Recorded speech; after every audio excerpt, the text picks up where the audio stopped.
को मरी गला परे आखि मु खोलिबी तते टीके देखिबाकू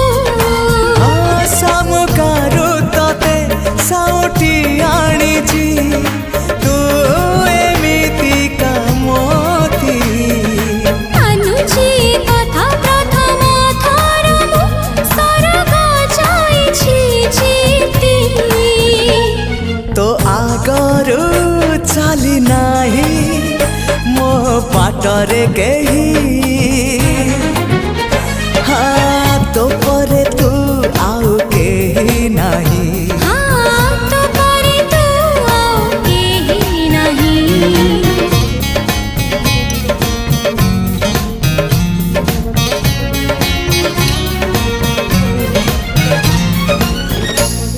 हमें घेवर को सर्व करने राबिड़ी बनैबा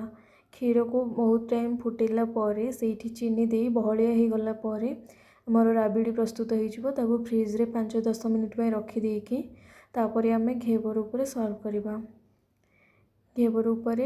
राबिड़ी को सर्व करी आम घेवर मजा नेबा जदि आपन को ये रेसिपीटी भल लगी लाइक शेयर सब्सक्राइब करेंगे मो चैनल